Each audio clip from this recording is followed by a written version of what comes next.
like.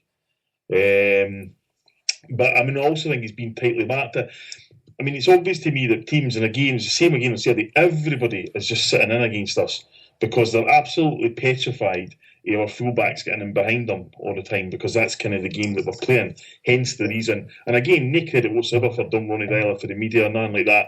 The amount of fullbacks that were scoring for Celtic recently, you know? And that was something that impressed straight away from the start of his Celtic career, that was something they wanted to get them involved in. But I mean, it was a pretty, it was one of the games where. But I just think there's a sort of section of people out there who, it's like Ronnie Deila is allowed to have games like this, and yet every time you win a league, the games like that are the games that win you leagues. When you didn't play that well, it's a tough ground. They're sitting in crap pitch, January, whatever it might be, and you grind out the result, and you just take the 3 points and you go. And so I mean, I was delighted, and it was.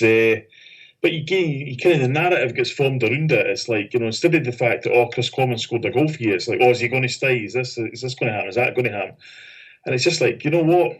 2 weeks ago we were getting absolute pelters for everybody. Now we've clawed the Aberdeen lead back, and you get no credit for anybody.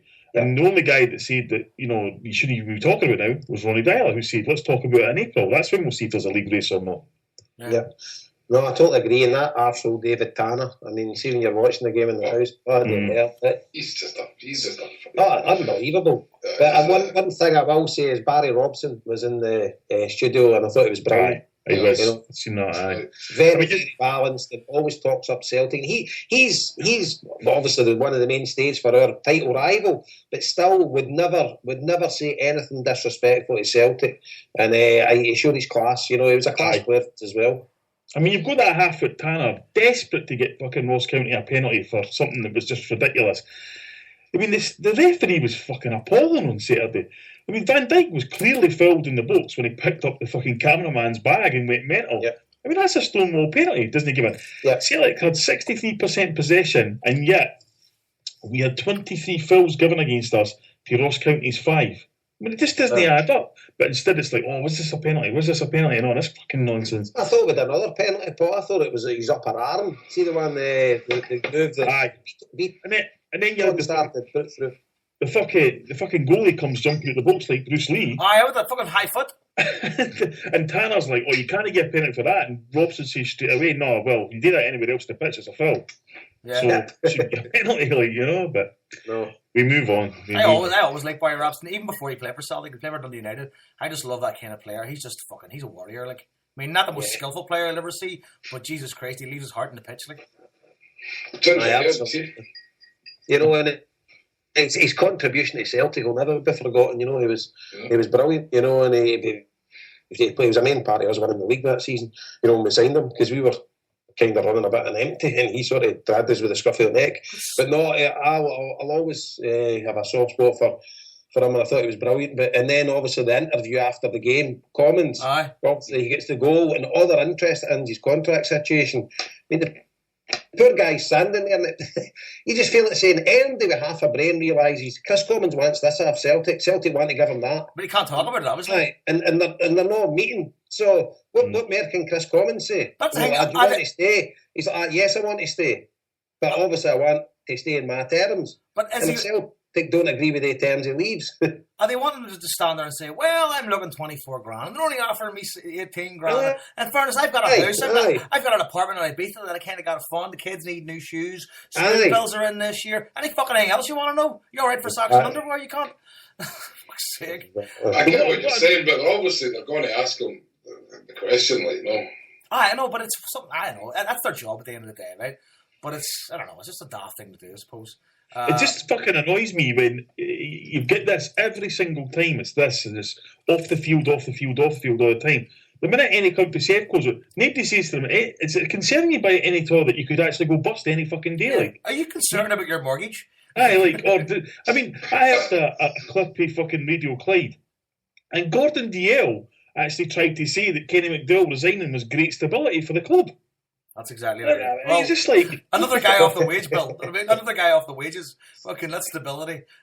Aye, it's frightening, but it's. I mean, look, we've talked about it on this show for ages. We knew it was going to be like this kind of onslaught, this shite for the media. I mean, running away down to fucking Bolton to get an interview with Neil Lennon tonight and all this nonsense, and please tell us this and please say this, and it's kind of. I wish Lenny would rap it as well. Oh, God, have a bit of class and just shut your mouth for a couple of years. You know what I mean? I mean, it's actually, a slight tangent, but I mean, if you're a Bolton fan, the guy said, would you go back? Oh, I'd go back to Celtic in a heartbeat. Aye. You're thinking, how do you feel if you're a Bolton fan? Fucking hell, man, I know. Surely you say, well, I've got a job now, etc. But, it's something that we expect. And, I always say, expecting the media to do anything for us is like expecting the opposition to score for us. It's just never going to fucking happen, And another segue is Ronnie Dyler's fist pump at the end of the game. That's going to cause the riots and such Sunday. That's already been decided. Should he be doing it? I'll tell you now. Here's one of the most ludicrous connections that could possibly be made. That somebody will think of. The Ronnie Dyler fist pump. It actually instigates domestic violence because it's a fake punch. Some moonbeam is going to come up with that shit as well. I tell you now, it's fucking ridiculous. Also, no, we have to. I don't like the name. I don't like this the Ronnie Raw. It sounds like a fucking cartoon. The Ronnie get it right up you. That's what. That sounds better. You just know that, and this will be the start of it. This full week will be a build-up, a big crescendo, and what's going to happen. Oh, Christ, if you believe some people, fucking Glasgow will be under martial law come Sunday. I know. There's some folk, I wouldn't be going to the game. You're like, why no? I'm sure. Here, tell you what. They'll do this. There's fucking 21,000 dollars. We've got to start and let them. The way it's being built up, I bet you there's ISIS lads going, fuck, those people are crazy. These people are out of their fucking minds. They'll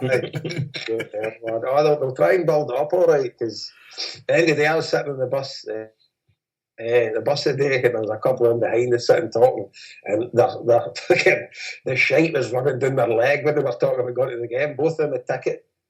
So I could hear the two of them. I don't want to go. The other one's at me up the art. Like, you can be it. But there you go. But I tell you, see, you mentioned that though, like the media and the kind of hype and all around that, and the fact that they sensationalize the most negative and massive parts of it. See that documentary you sent me, Jason, the German one? That was brilliant because that actually avoided all that stuff. I mean, that documentary, it kind of just placed it out because it was from a very sort of completely unbiased sort of viewpoint. It just showed both sides of it quite equally, and it came across really, really well. Aye, but it did give a bit well like waddle. Oh man, that is. I was having my breakfast. I was like sitting there having some. I said, was that dubbed or did he actually see that? I couldn't believe it. I was like going, but then I was like going, is that just normal? But in fact, everybody hasn't seen this, right? Watch it. What's it called? It's a German thing. It's from 1974, right? But there's a scene in it, right, where Willie Waddle's talking about the core of Rangers and where Rangers come from, and he says it's the poor. It's about being better than everybody. He actually says this shit. This is actually the words of his mouth. It's about being better than everybody else. It's about being bigger, thinking bigger. We're part of culture. We're part of people. We are people, right? And then he starts talking about the supporters, right?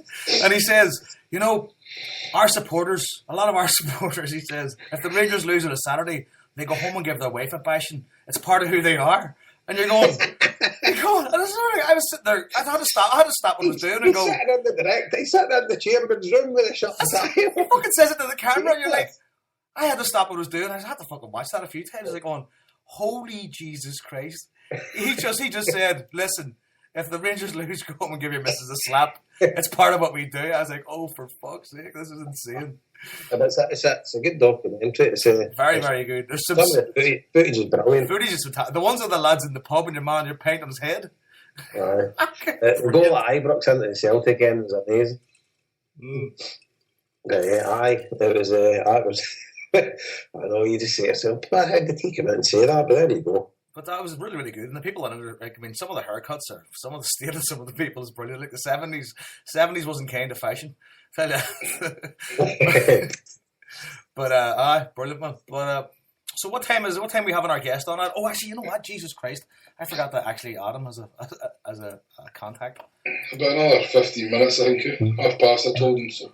Right, so we're going to talk about Adgate then for the next 15 minutes, and then We'll have on the your mom with the home fans. Is that what it's called? Home fans, Home fans, and then we can talk about the. Did we not copyright home in front of anything? No. No, we didn't copyright. We not sue them for that. For a few quid anyway, regardless. That's what it's called already. You might get a free night in his dungeon. You get a free night in his dungeon. Free night with his wife, by the sounds of it. Yeah, right. By the way, somebody just tweeted us, right? Celtic FC, the fans page said, Clyde Super Scoreboard said tonight that the police will talk to Dyler before the match on Sunday about the fist pump to his own fans. Actually, speaking of the police... well, he should tell him to go and do one. Speaking of the police, what about Lee Griffiths getting arrested before the game? For offensive behaviour at football when he was sitting in a pub. Isn't that mental? Unreal.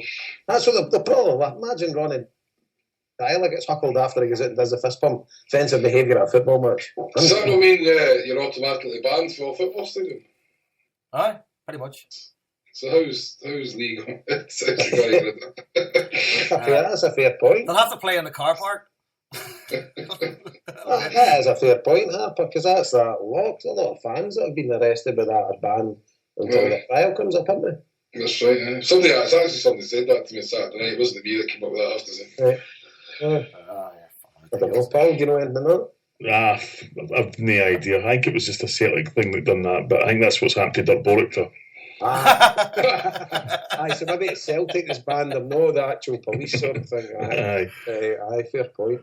So the bit with the ad, we had an email for a Celtic fan was kind of disgruntled with some of the stuff I said on Twitter about the ad, so I'll go first and then you can put your tuppence in. Go ahead. I was quite embarrassed when I read it, to be honest with you. And then the content of the article and the ad, it was factually correct.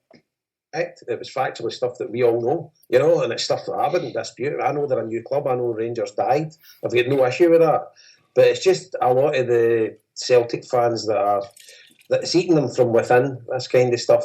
And I know the media's sort of perpetrating this myth that it's the same club and they're intent on keeping it going. It's the same fans that support this club, but it's not the same club. But at the end of the day, I just can't be bothered with it, and it's embarrassing.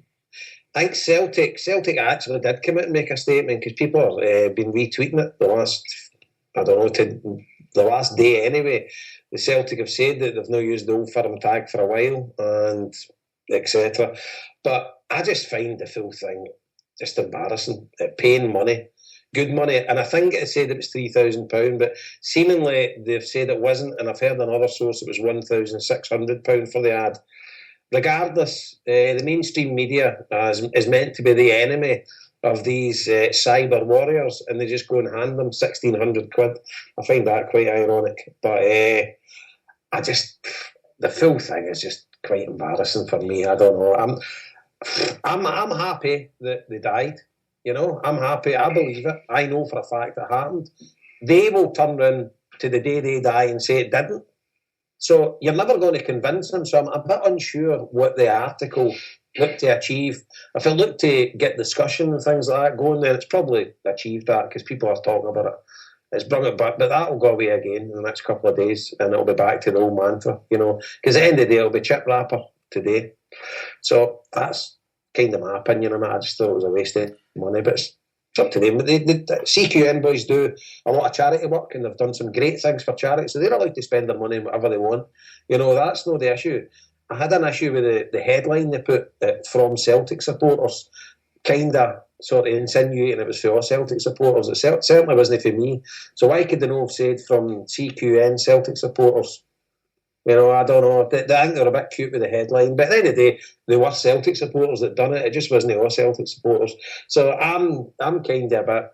I think it was a bit cringeworthy. But that's my tuppence worth. I don't know what you guys think. I wouldn't have said it was embarrassed by it. I mean, I can kind of see the point. I suppose it probably reached people who read that newspaper who maybe didn't know about this. I mean, but it's something we all know. And the problem is it won't change anything, right? It won't change anything because they're so hell-bent on this bloated Hun media that basically, they'll do anything to keep it going. That's why they're running down to fucking Bolton to interview Neil Lennon.